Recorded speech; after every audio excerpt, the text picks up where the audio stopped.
Mais adiante, Jesus vai falar sobre... mais adiante não, no Evangelho de João, né, Jesus vai falar sobre o Paráclito. Paráclito é a expressão grega que significa advogado, conselheiro, consolador, encorajador. Paráclito significa alguém que está ao lado de uma outra pessoa. Era essa a função do advogado, estar ao lado de alguém para fazer a defesa. Né? Lá em 1 João 2,1, quando diz que Jesus é o nosso advogado, é essa palavra que é usada. Mas ela é usada em João para falar sobre aquele que iria assumir o papel de Jesus na sua ausência.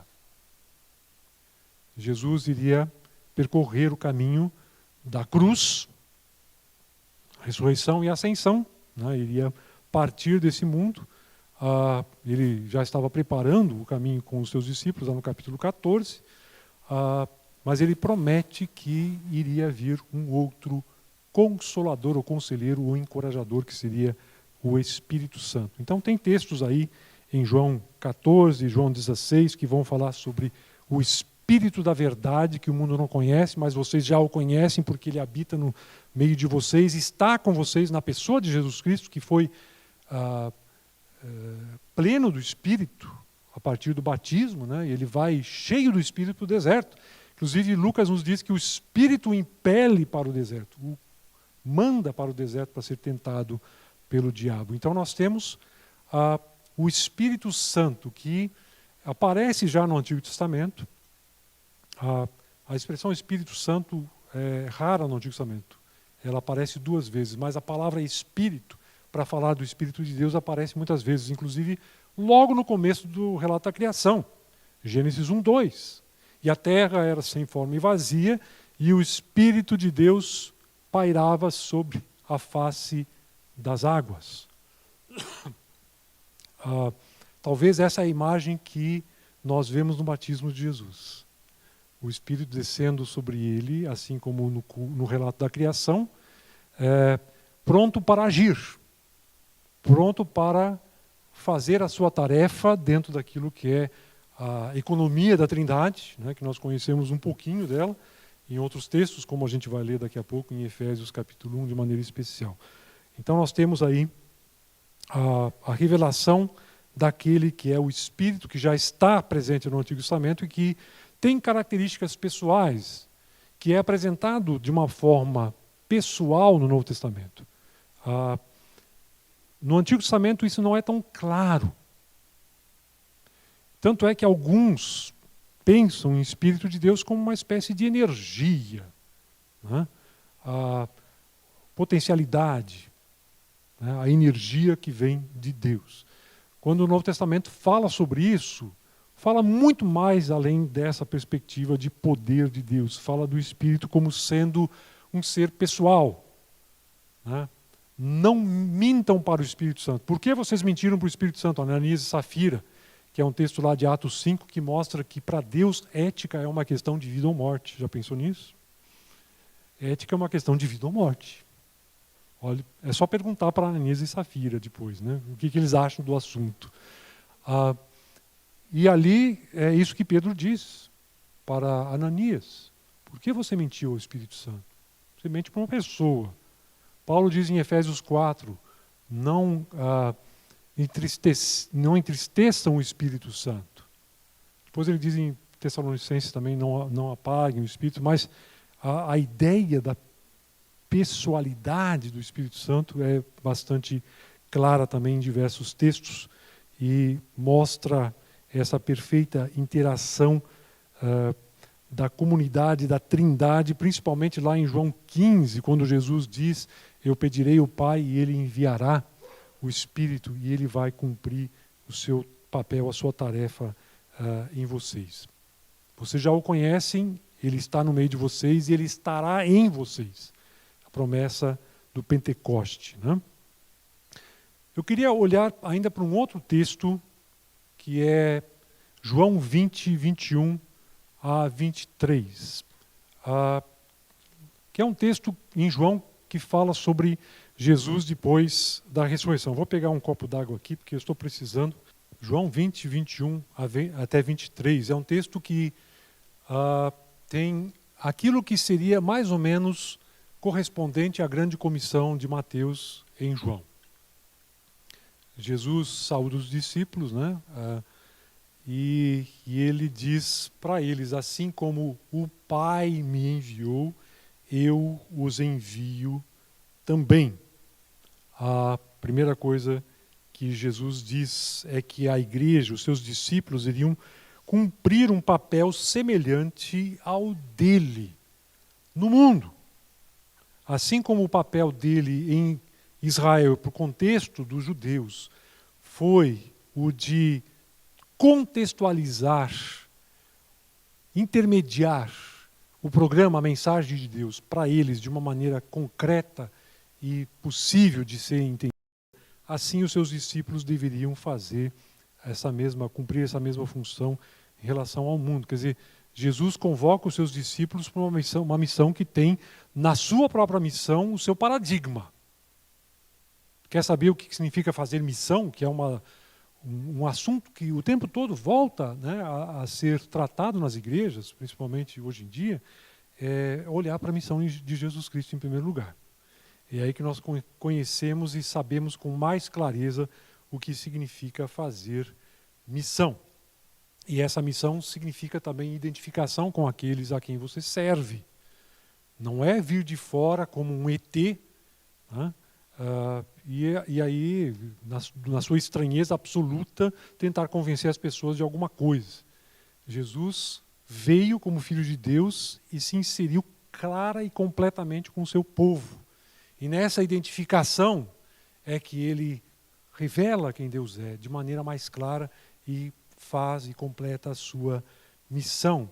Os seus discípulos também deveriam seguir esse caminho. E aí tem uma coisa interessante e enigmática que acontece aí, porque Jesus diz assim, né, o texto diz assim: ele soprou sobre eles e disse: recebam o Espírito Santo. O que aconteceu aí? Alguns olham para essa passagem e pensam: João não relata o Pentecoste, então esse aqui é o Pentecoste joanino. É uma maneira de João apresentar o Pentecoste. Mas isso seria uma coisa um pouco esquisita, porque o texto do capítulo 21 mostra que os discípulos não estão na mesma sintonia com as coisas de Deus como em Atos 2, depois de Atos 2. O que eles fazem em João 21? Vão pescar. Não é proibido pescar, não é isso. Muitos deles eram pescadores, o próprio Pedro. Mas eles vão pescar porque eles não sabem muito bem o que fazer da vida ainda. Ou seja, eles não receberam o Espírito Santo. E tem mais. Se você olhar lá em João 7,39, quando Jesus diz que todo aquele que crê em mim, do seu interior, do seu estômago, literalmente, vai fluir rios de água viva, fonte jorrando de água pura e viva. Falar de água viva dentro de um contexto desértico, como é aquela região lá, é uma coisa muito legal, refrescante no mínimo, né? Então, aquele que crê em mim vai ser alguém que vai contagiar positivamente as pessoas ao redor. E aí tem um comentário que João faz no versículo 39. Ele diz assim: Jesus estava falando sobre o Espírito que eles ainda iriam receber depois da sua glorificação, porque até então ele não havia sido glorificado. Glorificação de Jesus, em João, significa a cruz, ressurreição e ascensão. Então, o que Jesus faz? Ele provavelmente faz uma parábola dramatizada, como ele fez várias vezes, como os profetas do Antigo Testamento faziam muitas vezes, né? Jeremias colocando uma canga de bois no pescoço, uma canga feita de ferro, porque tinha um outro profeta falso, Ananias, que fez uma canga de um jugo, né? Uma canga de madeira, e quebrou, despedaçou e disse: assim Deus vai quebrar o jugo de vocês do rei da Babilônia. E Jeremias, mandado por Deus, vai lá com uma canga de ferro no pescoço. Imagina o papel um tanto quanto bizarro que os profetas tinham naquele contexto, né? Para dizer: não tem o que destrói isso aqui. Pelo menos na época não tinha, né? Vocês vão estar submissos ao rei da Babilônia ainda. Então, o próprio Jesus tem um outro evento em que ele mostra uma ação dramatizada, que é uma espécie de encenação de alguma coisa que iria acontecer. Vocês lembram qual é esse outro evento? Vocês já ouviram falar da purificação do templo? O que representa a purificação do templo? Não é a faxina do templo. Jesus não era o zelador do templo. Né? Ele foi lá, derrubou as mesas dos cambistas, né, com um chicote na mão, e os discípulos dele, enquanto isso, cantavam manso e suave Jesus. E ele lá com o chicote, derrubando as mesas, né, enxotando os animais. Ele profere julgamento de Deus sobre o templo. Né? A casa de Deus, que devia ser casa de oração para todas as nações, vocês transformaram em covil de salteadores. Ali Babá e os 40 ladrões, né? O lugar lá onde eles se reúnem. Então, vem juízo.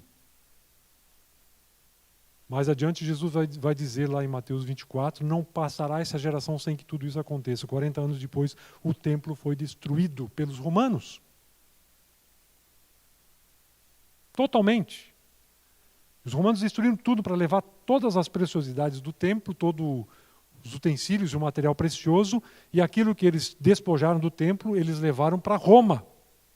Tem um arco de Tito em Roma, onde mostra eles levando até o candelabro do templo, e eles usaram esse saque do templo para começar a construir uma obra gigantesca em Roma, que até hoje está lá. Vocês sabem o que é? O Coliseu. O Coliseu começou a ser construído no ano 70, 72, por aí. Foi inaugurado no ano 80 e foi patrocinado pelo dinheiro, pelo material que foi tirado do templo em Jerusalém. Curioso isso. Então você tem Jesus soprando. Evidentemente, quando ele sopra, ele está fazendo referência àquilo que o pneuma, o Espírito na realidade, o sopro de Deus. O sopro de vida de Deus, como tem lá em Gênesis 2:7, o sopro de Deus que traz vida para os mortos, Ezequiel 37, né? O Espírito que sopra e os ossos se juntam e vem a carne e tal, obviamente um texto figurativo para falar sobre a ideia da renovação da vida e da ressurreição já no Antigo Testamento.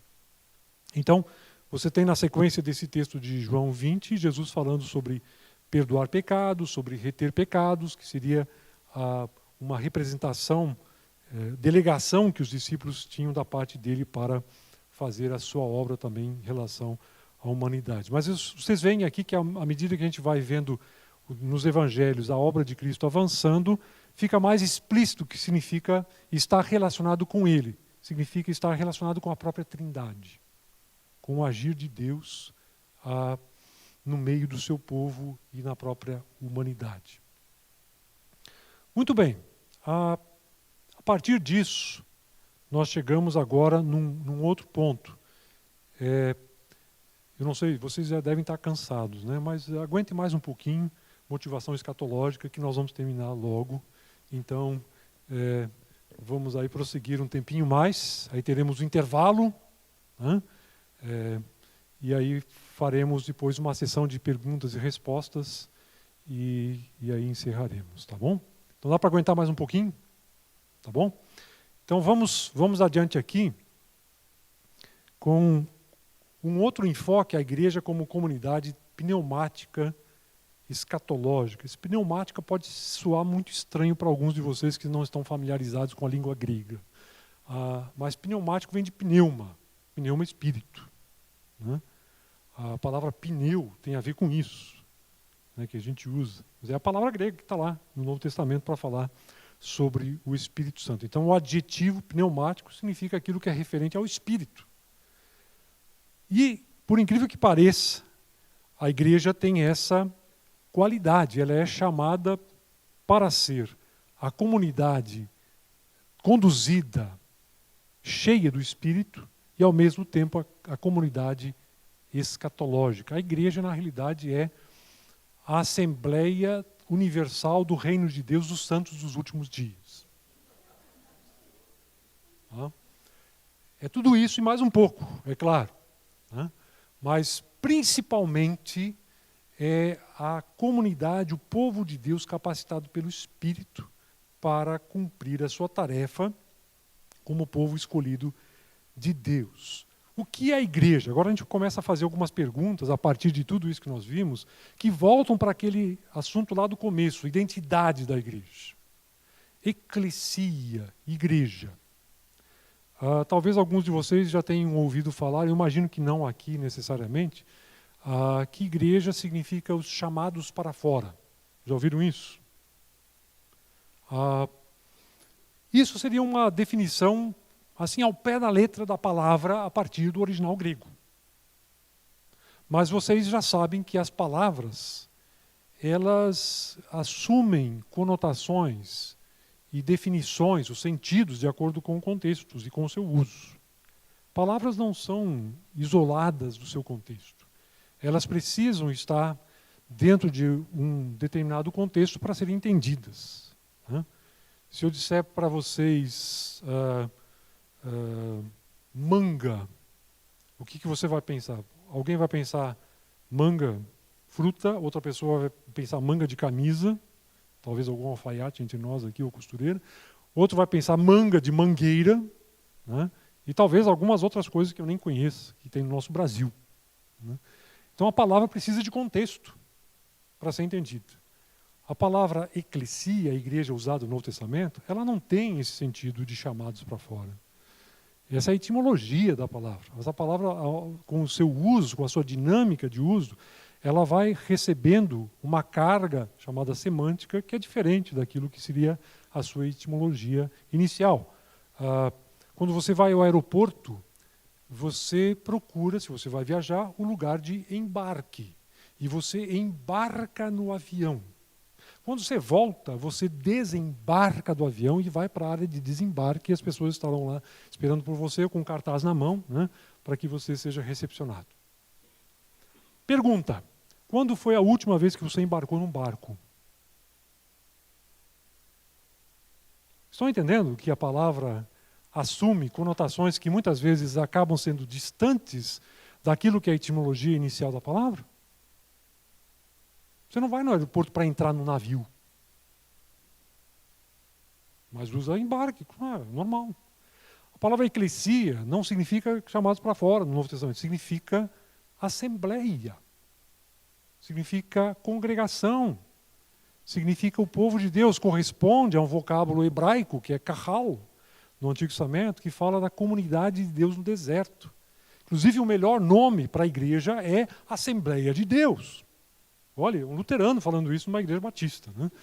Mas, pois é, está gravado ainda. Mas é Kahal Elohim, no Antigo Testamento. A Assembleia de Deus, o povo de Deus, a comunidade de Deus. Então, igreja significa isso. O povo de Deus. Né? A Assembleia, a congregação daqueles que são chamados para cumprirem uma tarefa dentro do mundo, não fora do mundo, dentro do mundo. Então, o chamado para fora é meio estranho, né, falar. Então, nós estamos nessa dimensão. Quando nós olhamos para o livro de Atos, nós percebemos claramente que existe uma ligação entre o Evangelho de Lucas e o livro de Atos, falando sobre esse aspecto pneumático da tarefa e da identidade da igreja. O Evangelho fala muitas vezes de Jesus cheio do Espírito. É o Evangelho que mais fala e mais faz referências a Jesus como estando cheio do Espírito para realizar a sua tarefa messiânica. Lucas 4, Jesus na sinagoga em Nazaré, ele diz, lendo o texto de Isaías 58 e depois 61, ele diz que o Espírito de Deus está sobre ele pelo que o ungiu para evangelizar os pobres, pôr em liberdade os oprimidos e assim por diante. Então, ele mesmo faz questão de olhar para o Antigo Testamento e dizer que ele é capacitado pelo Espírito Santo. E agora, quando o livro de Atos começa, né, o início de Atos lembra das palavras de Jesus, da promessa de Jesus, que ele reitera nos dias antes da sua ascensão, quando ele aparece aos discípulos, falando sobre a vinda do Espírito Santo, e que eles deveriam permanecer em Jerusalém até a promessa de Deus ser cumprida. Atos 2, nós temos aí o cumprimento escatológico da promessa de Deus. Por que eu digo escatológico? Porque quando Pedro fala no primeiro sermão da igreja, depois que as pessoas ouvem os discípulos e os apóstolos, são 120 pessoas, falando em línguas, elas ficam perplexas com o que está acontecendo e ouvem as pessoas que são de procedências diferentes, que estão visitando Jerusalém por ocasião da Páscoa e Pentecoste, ouvem os discípulos falando nas suas línguas maternas, nas suas línguas de origem, de outros lugares que eles vêm para Jerusalém, e ficam perplexos, mas como? Esse pessoal tinha o Duolingo aí no seu tablet e puderam aprender alguma língua tão rapidamente, ou como é que foi esse negócio? Né? E aí a explicação de Pedro começa com Joel capítulo 2, falando sobre o derramamento do Espírito Santo que ele previu. Na realidade é 2, 28 até 32, se você quiser conferir depois. O hebraico é capítulo 3. Nos fins dos tempos, nos últimos dias, diz Deus, derramarei o meu Espírito sobre toda a carne, sobre toda a humanidade. E Pedro diz, isso se cumpre agora. Últimos dias. Comunidade escatológica. Nós somos os santos dos últimos dias, sim. Embora não sejamos mormons. Então a igreja agora é capacitada com o mesmo Espírito que esteve em Jesus. A pessoa da Trindade, que faz o papel, faz diversos papéis, né? Mas de substituto de Cristo, enquanto ele não está aqui pessoalmente, de intérprete de Deus, ou nosso diante de Deus, das nossas orações, como Paulo diz em Romanos 8.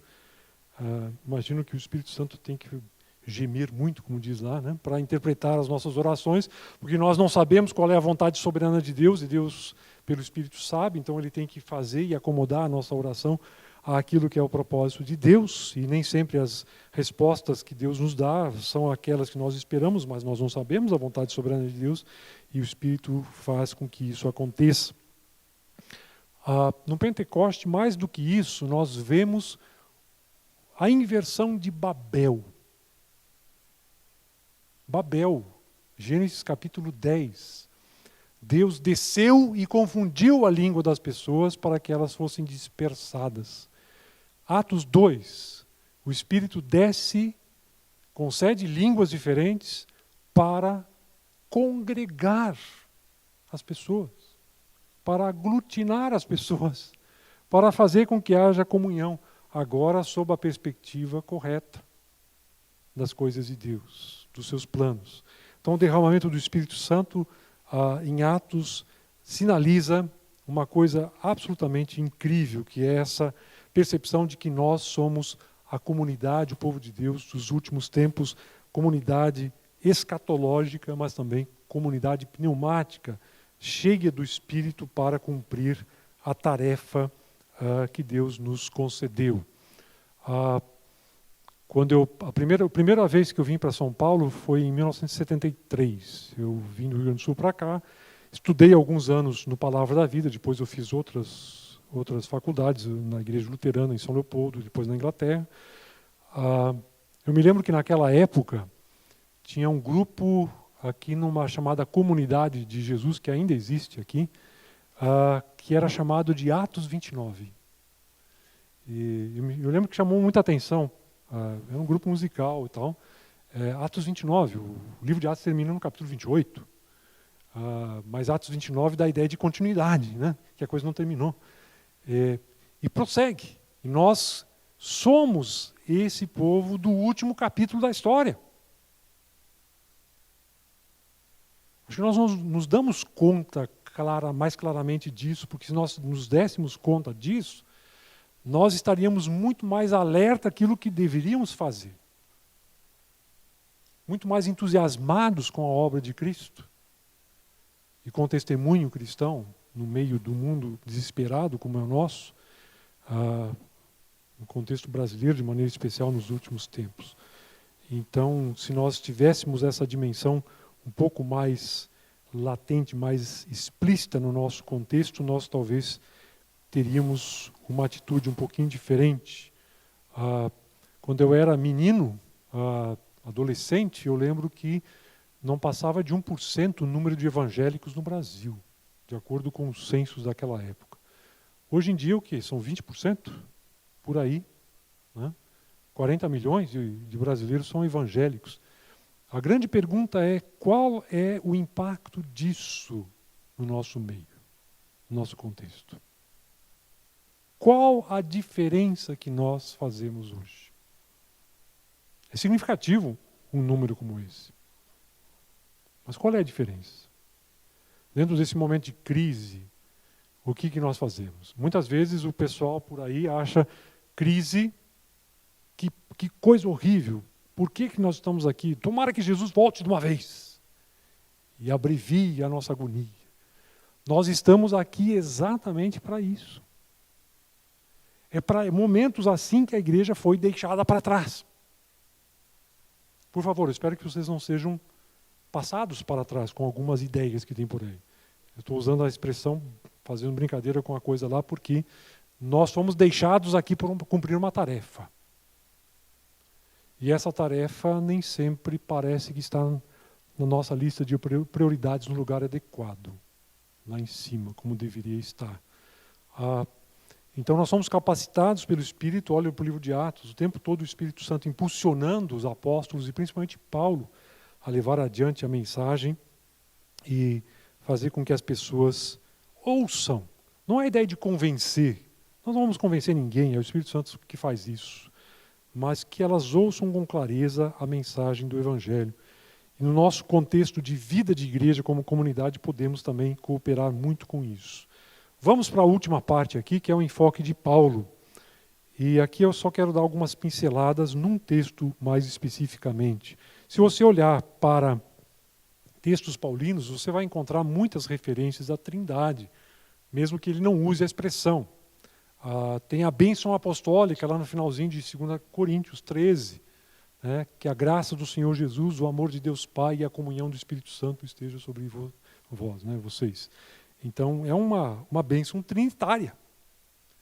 Mas talvez o livro em que mais apareça, com um ênfase ainda maior, não é dos maiores livros de Paulo, é Efésios. Em Efésios nós temos uma menção da Trindade, ou daquilo que é a Trindade, muito mais vezes. E por coincidência, é o livro que mais destaca a igreja na sua essência. Trindade e comunidade. Voltando lá para Gênesis 1.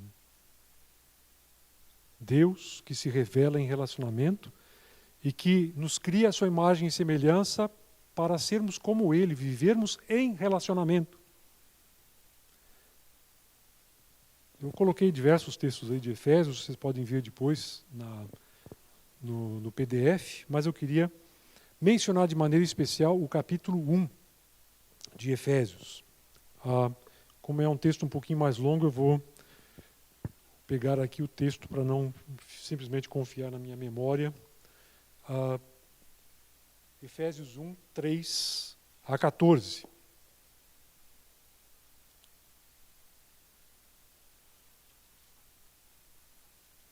É o começo do livro, é o começo da carta. E tem aí aquilo que, dentro da tradição judaica, seria chamado de uma berachá, uma bênção. Ele começa falando sobre Deus que é bendito. Né? Bendito seja o Deus e Pai de nosso Senhor Jesus Cristo, que nos abençoa com todas as bênçãos espirituais nas regiões celestiais em Cristo. Esse texto é bastante denso, muita coisa, muito conteúdo. Mas eu quero destacar a abordagem que ele faz a partir do versículo 3. Vejam que ele vai até o versículo 14. Se você pegar o grego desse texto, você vai ver que não existe ponto final entre o versículo 3 e o versículo 14. É como se fosse um período só, composto de diversas sentenças e orações em relacionamento entre si, mas não tem ponto. No português tem ponto, porque ninguém aguenta, né? No português aqui. O pessoal na época, no grego, lá não dava bola para isso. Então, você tem um período inteiro, quer dizer, uma frase, como se fosse um fôlego só, do versículo 3 ao 14. E do que eles tratam? Eles tratam da Trindade, do Pai, do Filho e do Espírito Santo. O Pai é mencionado no versículo 3, o Filho começa a ser mencionado no versículo 6, quando diz para o louvor da sua glória, da sua gloriosa graça, a qual nos deu gratuitamente no amado, nele temos a redenção, e aí vai falando sobre o Filho até o versículo 12, e aí no versículo 13 e 14 ele fala do Espírito Santo. Quer dizer, é um texto absolutamente impressionante e fantástico de Paulo, porque ele insere toda a concepção da Trindade naquilo que ele apresenta em outros textos de uma forma mais abreviada. Aqui ele oferece como se fosse o resumão da história da redenção, estabelecendo a Trindade como aquele referencial para o entendimento dessa história de maneira adequada. Então, ele coloca isso num contexto de adoração, é um contexto de bênção, né? É a abertura de um livro que vai tratar de diversos aspectos da igreja. É um dos livros que mais claramente tratam da igreja no Novo Testamento. Embora todos eles, claro, façam alguma coisa nessa direção. E aí você tem, começando aí no versículo 3, essa menção do Criador, no versículo 4, né? Nos escolheu antes da criação do mundo, do Deus que predestina, dentro da visão paulina, é claro, e não necessariamente calvinista.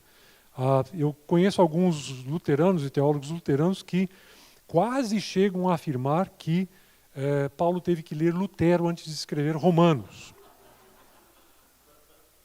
No ano que vem vai se comemorar 500 anos da Reforma, então talvez alguns até se animem até mais para dizer tipos de coisas assim que não são a verdade, né? Mas também tem alguns reformados que acham que Paulo teve que ler Calvino, as Institutas, antes de escrever Romanos. E Paulo fala sobre predestinação, fala sobre eleição dentro de um horizonte não viciado pelas controvérsias atuais e recentes e dos últimos anos, né? Então é de uma outra dimensão. Não vamos entrar nesses detalhes aqui, mas ele fala sobre o ordenamento do programa que o Pai dá para a criação, no qual nós estamos inseridos, antes mesmo do mundo ser criado. E aí ele diz que ele nos predestinou, versículo 5, em amor, para sermos adotados como filhos por meio de Jesus Cristo, a quem ele chama de amado, no versículo 6. E aí no versículo 7 em diante ele vai falar sobre a redenção. Temos a redenção pelo seu sangue, o perdão dos pecados, né? Ele derramou as suas riquezas sobre nós em sabedoria e entendimento, revelou o mistério da sua vontade, versículo 10, que é de fazer convergir em Cristo todas as coisas celestiais ou terrenas na dispensação da plenitude dos tempos. Lembram daquele gráfico que eu mostrei antes? Convergir em Cristo todas as coisas. É a partir de Cristo que nós podemos ter entendimento da Trindade. Um entendimento limitado, evidentemente. Criatura em relação a Criador. Mas é só a partir de Cristo que isso é possível, né? Porque é o próprio Deus, na pessoa do Filho, que faz essa revelação. Nele, tudo acaba confluindo. E ele diz que nele também nós somos escolhidos para cumprir a vontade de Deus, né? E nele nós esperamos a concretização da sua glória. E aí, versículo 13 e 14, quando vocês ouviram e creram na palavra da verdade, o evangelho que os salvou, vocês foram selados em Cristo com o Espírito Santo da promessa, que é a garantia, o arrabon, a garantia ou o pagamento antecipado da nossa herança até a redenção daqueles que pertencem a Deus para o louvor da sua glória. Então, que texto impressionante esse. Quanta densidade nós temos aqui, mas que coisa espantosa e espetacular ver o envolvimento de Deus, Trindade, com a humanidade. Deus que se preocupa com a humanidade, que cria o ser humano para ser sua imagem e semelhança. Ser seu representante, ser seu mordomo, ser o administrador da sua criação no mundo. Como ele, no programa de redenção, depois da falha do ser humano em proclamar independência ou morte lá no Jardim do Éden, né, ele produz um plano de salvação e de resgate para o ser humano.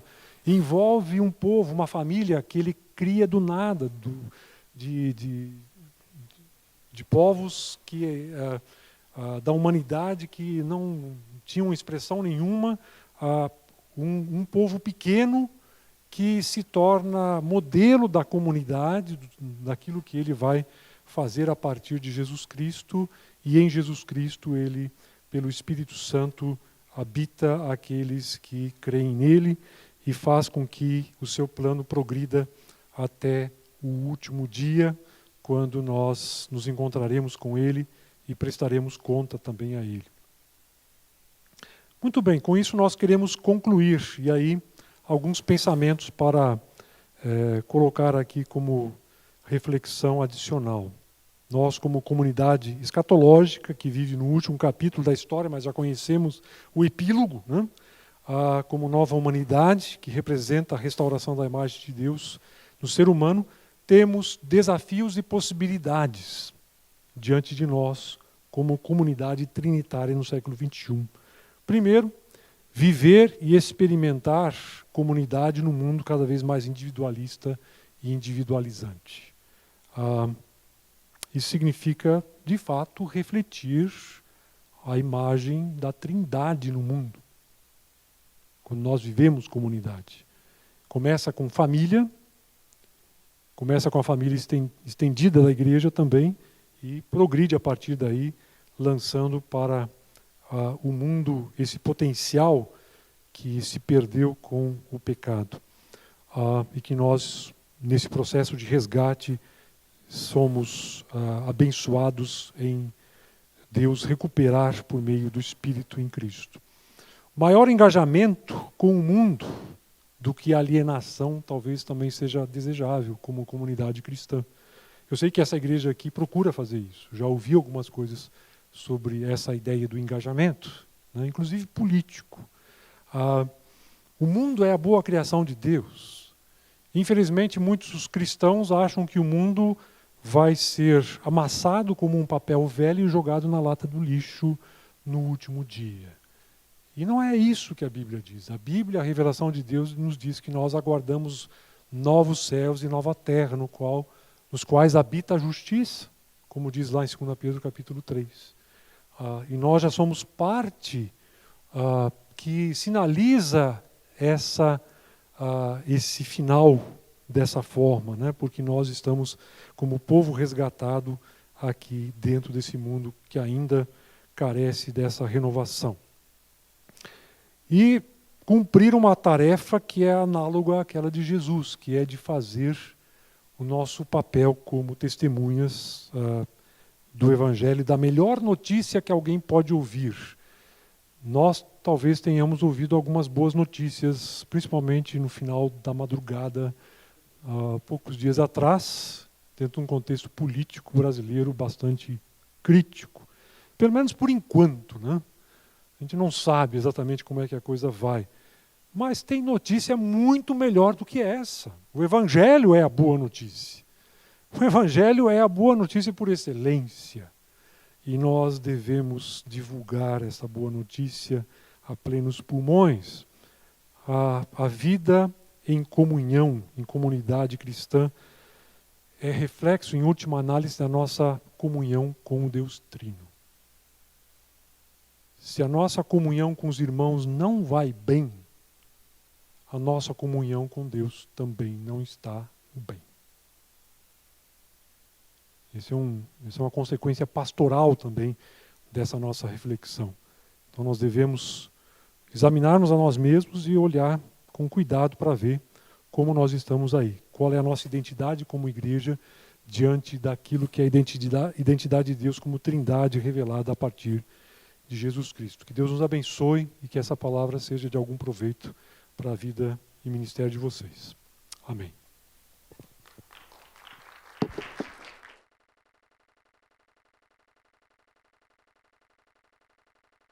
Pastor, doutor Esteban, muito bom, foi muito assim, clara, tão boa a sua palavra inicial, mas uma dúvida.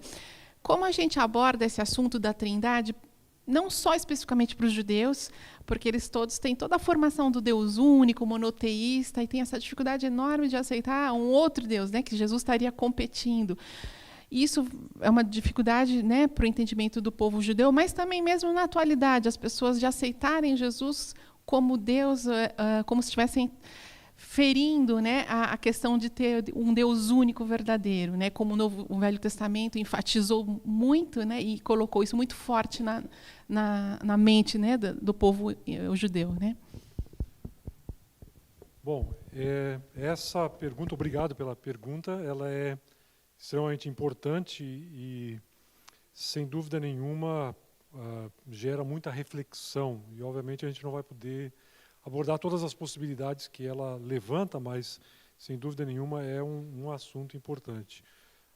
Quando nós pensamos sobre a questão da Trindade e a questão do entendimento das pessoas sobre isso, principalmente a partir do contexto do qual o cristianismo vem, que é o contexto judaico, nós não podemos esquecer, como eu falei antes, que existem elementos na própria escritura judaica que sinalizam esse aspecto relacional interno de Deus e comunitário de Deus. Então, mesmo que o judeu não queira aceitar, alguma coisa no texto dá precedente para isso, né? Dentro do contexto do Novo Testamento, o que a gente vê na própria história da igreja primitiva é que eles simplesmente afirmam, a partir da fé, essa sua crença de que Jesus Cristo é não só um ser humano, um profeta, mas é Deus. Na realidade, quando nós olhamos para Jesus Cristo no Novo Testamento, a gente percebe uma coisa que ainda continua hoje, e por isso a contemporaneidade também faz com que a gente olhe para os textos e perceba, talvez essa seja a única resposta. Jesus, ele desafia enquadramentos. Não é fácil de enquadrar Jesus. Você pode usar que categoria que você quiser e sempre fica alguma coisa faltando. Eu me lembro, alguns de maior quilometragem que tem aqui também devem se lembrar dos Vencedores por Cristo. Muito embora um só Jesus exista, nem todos sabem vê-lo como é. Filósofo, profeta, ou comunista, ou mesmo hippie, isso foi nos anos 70, já se disse até. Mas Jesus é bem mais importante quando se pode vê-lo, né, com seu grande amor, e aí vai a letra. Quer dizer, Jesus desafia enquadramento. Ele desafia isso dentro da própria percepção dos evangelhos, quando os discípulos não sabem quem ele é. Como os discípulos não sabem quem ele é? Jesus acalma a tempestade no meio do mar da Galileia, que é um grande lago, né? E os discípulos perguntam, depois de andar muito tempo com ele, quem é este? Quem é este? É a pergunta dos discípulos. Então nós vemos no próprio testemunho bíblico que nós talvez não tenhamos que percorrer um caminho, vamos dizer, de apresentar como se pede tanto no Brasil, SIC e RG de Jesus.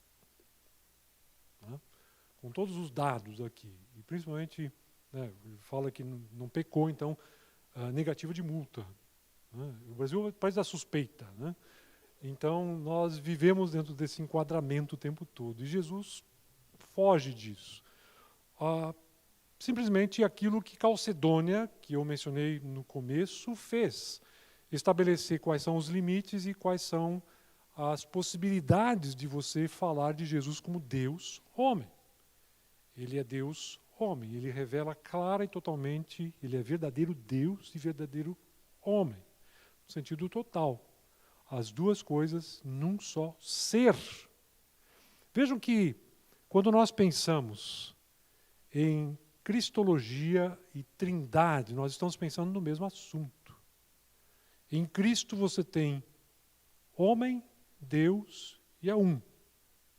A partir dessa reflexão, se fala de Deus como Pai, Filho, Espírito Santo e um. Você tem em Jesus Cristo duas naturezas, para usar a terminologia clássica da cristologia, duas naturezas e uma pessoa. Na Trindade você tem 3 pessoas e uma natureza. Quer dizer, tem alguma coisa de relacionamento aí. Mais do que isso, é difícil.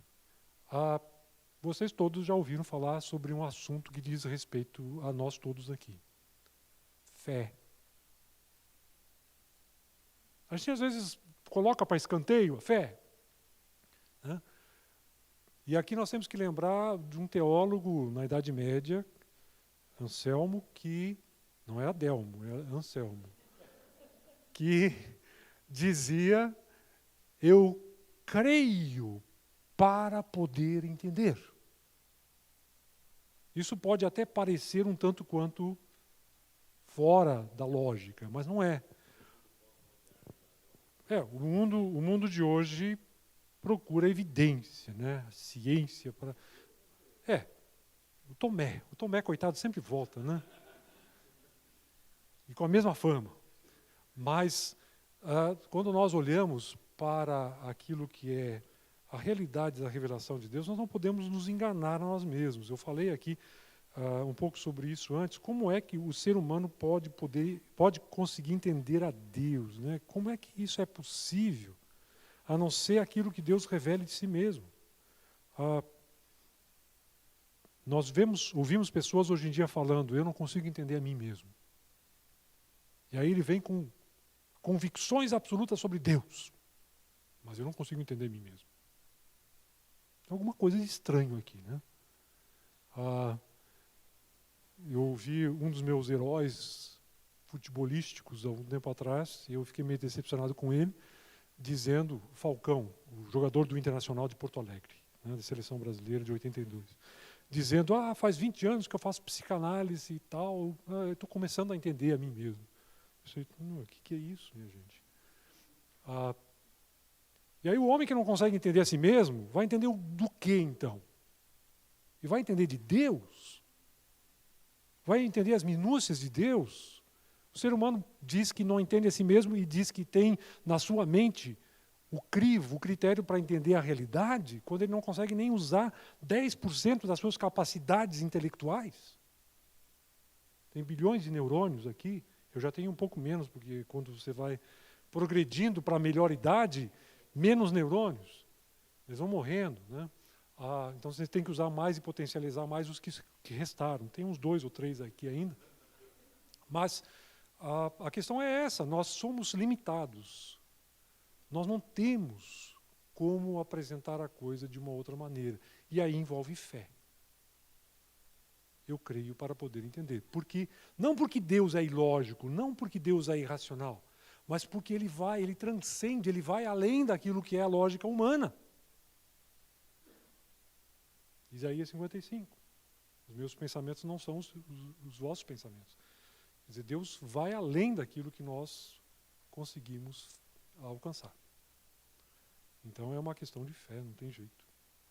Mas uma outra coisinha sobre isso ainda: não tem como explicar Jesus Cristo de outra maneira. Não tem como explicar de outra maneira. Não tem como explicar a igreja de outra maneira, a não ser a partir de um relacionamento trinitário. A igreja não existiria, porque não teria o Espírito Santo habitando na igreja e no crente. Não existiria. Não tem outra explicação. Muito bem.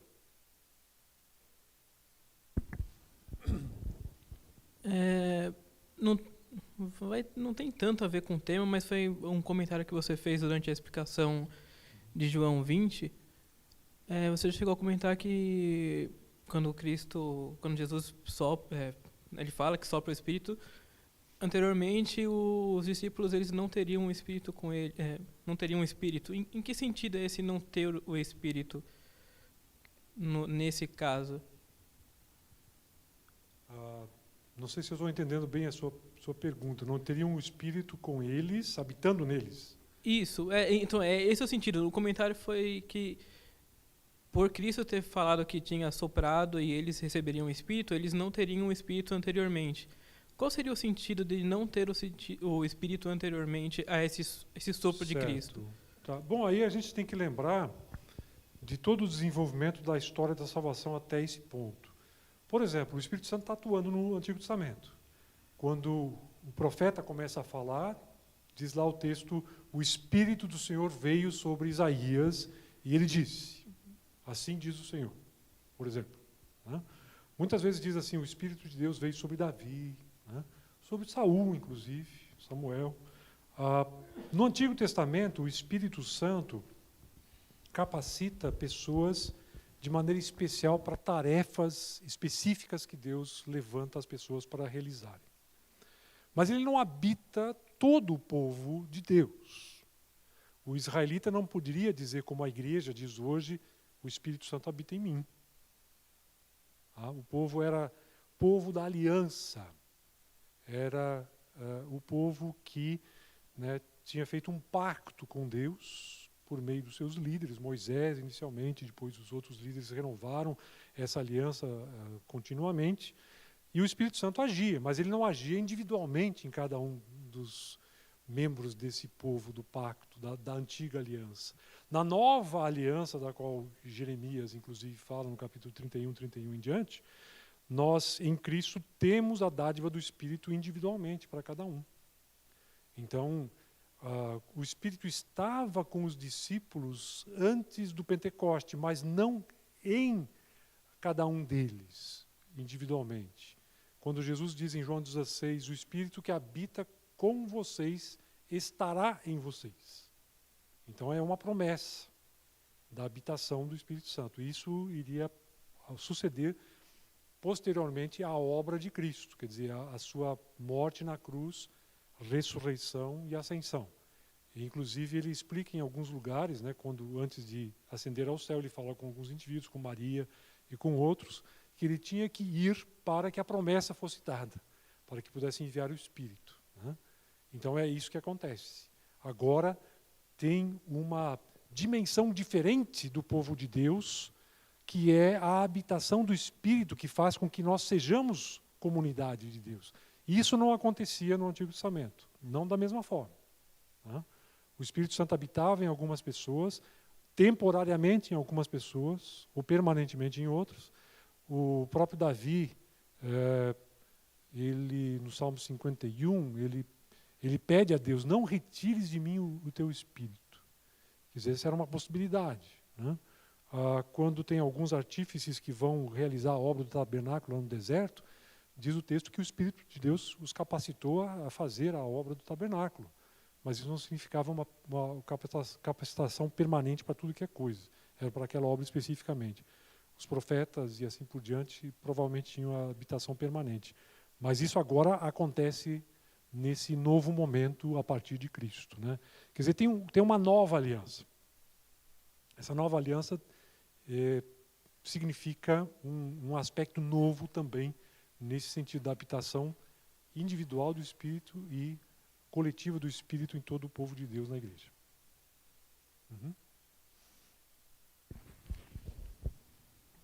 O Marcos é meu aluno, ele vem fazer pergunta na classe e aqui também. É porque ontem eu faltei na aula, então eu tenho que aproveitar e perguntar agora.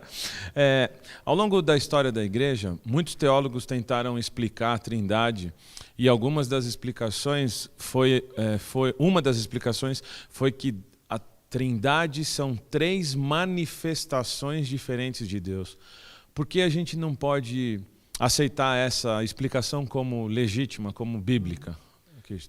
Isso se chama normalmente de modalismo.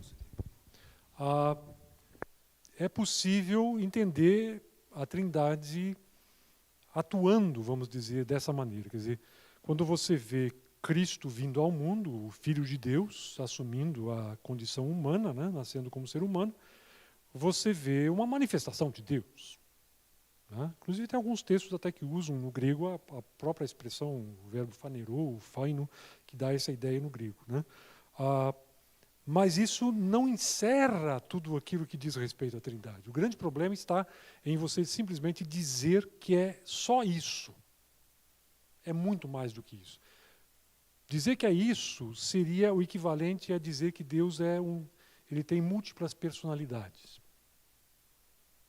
E que ora ele se manifesta de uma maneira, ora de outra maneira. E não é assim que a gente vê a coisa. Quer dizer, no próprio relato da encarnação, a gente vê o relacionamento permanente entre pai e filho. Eu e o pai somos um. Jesus na cruz diz, Deus meu, por que me desamparaste? É o único momento em que, historicamente, pelo menos na revelação a gente vê isso, aconteceu ruptura na Trindade. Quando o Filho de Deus morre na cruz. E não é simplesmente o ser humano Jesus que morreu na cruz. É o todo dele. Né? Você não pode separar a coisa aqui. Então é Deus que morre na pessoa do Filho na cruz. A morte de Deus. Né? Então existe aí um momento extremamente grave, único na história, de ruptura de comunhão na Trindade. Quer dizer, tem muito mais do que simplesmente manifestação. Então, o grande problema está isso, é de restringir a definição de Trindade a algum aspecto que é legítimo, mas não é vamos dizer assim, o único. Tem outras coisas que você vê que o texto também levanta e que não podem ser ignoradas. A primeira pergunta seria sobre a Trindade no momento da ruptura mesmo. Eu ia perguntar sobre no momento em que Cristo foi crucificado, né? Então houve mesmo a ruptura da Trindade. Houve a ruptura de comunhão, da comunhão perfeita, né? Porque aí você tem alguém que assume o pecado da humanidade sobre si. Uhum. E diante de Deus o pecado é absolutamente abominável. Então Deus, na pessoa do Filho, assumiu o pecado. Ele carregou sobre si, como diz Pedro, em 1 Pedro 2, no madeiro, na cruz, os nossos pecados. Então ali é um momento de ruptura, sem dúvida nenhuma. É claro que não é permanente, né? Mas quer dizer, o preço que Deus mesmo, na sua essência, paga por causa do pecado. Não é a questão simplesmente de que isso é tarefa do Filho, então é com ele, né? Ele que morra. Não é isso. Vejo que a questão de você pensar trinitariamente envolve muito mais do que isso. Envolve o ser de Deus como a essência de Deus mesmo. Tá, a outra pergunta é sobre Jesus antes do batismo. O tempo que ele passou ali. Então, ali foi só a manifestação da Trindade, né? Deus, Pai, o Filho e o Espírito Santo. Deus, Pai, o Filho e o Espírito Santo. Ou antes disso também o Espírito Santo já estava em Jesus? Eu queria explicação. Se a gente lê o Evangelho de Lucas, isso fica mais nítido, né? Porque quando tem a anunciação da concepção de Jesus para Maria, ela levou um susto danado, né? Claro, e José também depois, mas diz ali que o Espírito iria envolvê-lo, Deus iria envolvê-lo com a sua sombra, o Espírito, né? E o ser que iria nascer seria santo, seria o Filho de Deus. Então, já está envolvido na concepção humana do Filho de Deus e o acompanha, sem dúvida nenhuma, porque Lucas depois fala que Jesus crescia em estatura e em espírito também, quer dizer, em graça e em espírito. Então, o Espírito Santo está envolvido, sem dúvida nenhuma. É claro que tem algo especial que ocorre a partir do batismo de Jesus, que é a inauguração da sua comissão, da sua vocação messiânica, o que só ocorre dali em diante, né? Então, antes disso ele não é reconhecido como Messias, antes disso ele não faz obras que poderiam ser vistas como sendo manifestação messiânica. Ele não prega aos pobres, ele não liberta os oprimidos, né? expulsa demônios, por exemplo. Isso só começa a ocorrer depois do batismo dele. Então tem essa distinção. Mas isso não significa que o Espírito não esteja com ele antes. É só aguardar o momento oportuno, né, no calendário de Deus, em que as coisas são deflagradas. A sua pergunta é muito interessante porque muita gente tentou explicar o vácuo, o hiato que existe de informação sobre Jesus criança, né, e talvez adolescente, né, até o início do ministério. Os anos aí que se passaram, não tem informação nenhuma sobre isso. Então surgiram os evangelhos, alguns evangelhos apócrifos, tentando preencher essa história. Só que esse é de uma outra categoria, é um evangelho gnóstico. O evangelho de Tomé é uma das coisas mais interessantes, porque ele termina de um jeito inesperado. Se alguém quiser dar uma olhada depois, dá uma olhada. Qualquer banca de revista você pode comprar o evangelho de Tomé. Ou na internet você pega. Mas esses evangelhos tentaram fazer alguma coisa totalmente inútil e foram, obviamente, categorizados como não inspirados. Então, Jesus, quando criança, está lá brincando com seus amiguinhos, ele se ofende com alguma coisa que um deles faz, ele olha para ele e transforma em pedra. Né? E está lá, mexendo com barro e tal, faz uma pombinha, joga para o céu, sai voando a pombinha. Né? Então, para tentar dizer, esse é o Jesus que estava ali antes, que os evangelhos não falam sobre isso, mas ele era da mesma essência. Ele era da mesma essência, mas ele era o carpinteiro. Ele era obediente aos seus pais, como o próprio texto diz. Ele fazia e participava das atividades normais de qualquer ser humano. A gente às vezes pensa que Jesus, de fato, era uma espécie de ET. E eu acho que o Spielberg, né, quando fez lá o ET, ele fez uma analogia com a encarnação. Tentou, mas muito mal feita, evidente. Né? Porque Jesus, quando nasceu como ser humano, ele se submeteu completamente àquilo que eram as vicissitudes da vida humana. A mãe dele teve que trocar as suas fraldas, ele teve que ser amamentado, ele teve que aprender a caminhar, a falar. Ele passou por tudo isso. Ele não chegou prontinho, e começou, né, a falar lá da manjedoura com os seus pais. Então, a gente não para pensar nessas coisas. Né? E Jesus teve que passar por tudo isso para mostrar que a sua humanidade foi real. Foi claramente real. Ele não foi uma simulação divina, um holograma do espaço que veio para a Terra para projetar uma imagem que não era verdadeira. Não, é nessa condição de ser humano que passa por tudo aquilo que é a natureza humana que ele vai para a cruz. Então esse é o aspecto essencial dessa fase antes do batismo. Mas o batismo representa o início do seu ministério messiânico. O batismo tem um quê de unção. O Espírito desce sobre ele. Né? E o Messias é ungido. Então, tem essa relação.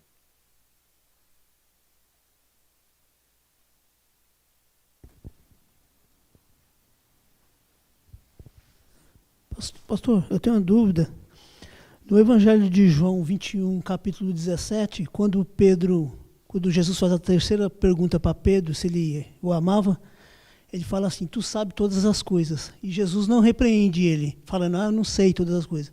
Já lá em Mateus 24, quanto à vinda, do dia da vinda, ele falou que só o Pai sabia, nem os anjos, nem o próprio Filho sabia. Por que essa diferença de... Bom, são dois textos bem diferentes, em contextos bem diferentes. A gente normalmente não faria esse casamento, vamos dizer assim, esse cotejamento entre esses textos, mas eu entendo a sua indagação quanto à questão Sim, sobre a questão do conhecimento de Jesus, da sua onisciência, vamos dizer assim, sendo Deus.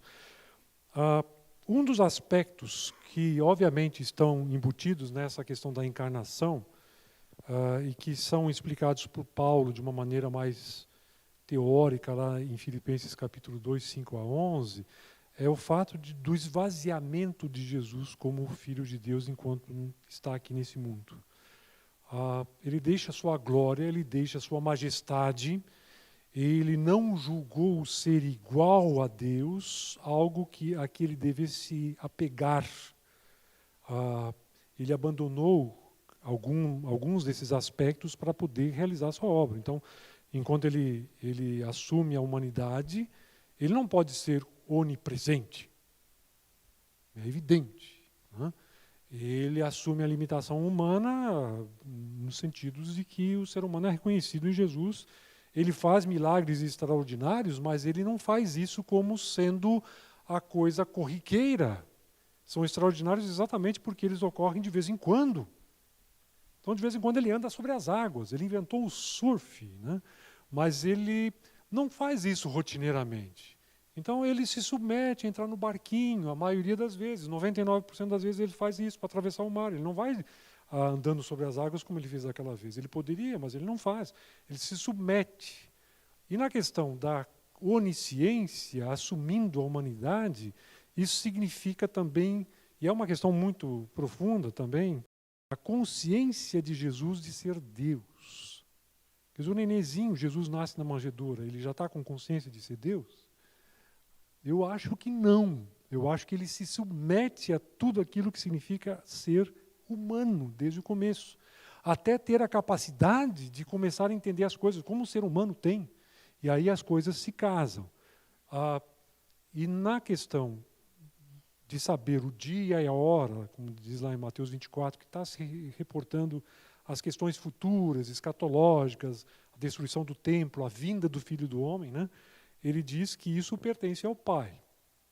Isso está na agenda do seu Pai. Quer dizer, ele claramente, ainda dentro dessa condição de se submeter à humanidade naquilo que lhe é próprio, ele se vê nessa condição de também não ter acesso, pelo menos, a todo o conhecimento que ele teria se estivesse na majestade, que ele abandonou para poder realizar a obra. Então, tem, dentro desse contexto aí, essa limitação, que é uma limitação evidentemente assumida por ele, né? Lá depois da ressurreição, que é o caso de João 21, você já tem uma outra condição. Agora ele já está recuperando a sua glória, né? Então a ressurreição já indica um caminho diferente daquele que a encarnação, na sua limitação total, estabelecia. Agora ele já está com o corpo da glória e vai voltar ao Pai. Mas eu não sei se Pedro, ao afirmar isso, quer dizer tudo isso. Eu acho que ele simplesmente está reconhecendo a virtude de Jesus e o fato de que ele compreende principalmente a sua situação de que ele quer amar Jesus, mas ele é imperfeito nesse seu amor. Ele negou Jesus um pouquinho antes, né? algum tempo antes.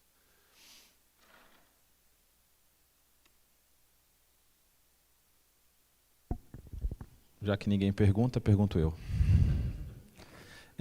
Numa das respostas tem aquele texto, eu não vou lembrar o capítulo de João, acho que é 16 ou 17, que você mencionou, que ele fala da vinda do Paráclito. Isso. E aí ele diz, eu tenho de ir ao Pai, se eu não for, ele não tem como vir. Como é que a teologia analisa essa questão da necessidade dele ir para que o Espírito Santo venha?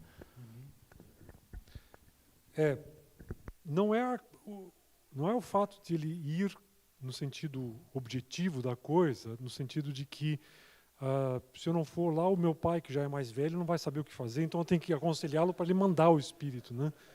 Eu tenho que assessorá-lo para ele mandar o Espírito. Não é isso. A questão é muito mais de que ele tinha que completar o que era necessário do programa de Deus. A glorificação dele com a ascensão, quer dizer, incluía todas as etapas aqui. A glória de Cristo no Evangelho de João é um termo usado para falar de uma coisa muito mais extensa do que em alguns outros lugares do Novo Testamento. Ele inclui cruz, sepultamento, ressurreição e ascensão, e a ida ao Pai. Então, é para completar totalmente aquilo que era necessário, né? Então, a ida ao Pai, vamos dizer assim, é o ponto final desse processo. Aí vem o Espírito. É nesse sentido que ele diz isso. Tá bom?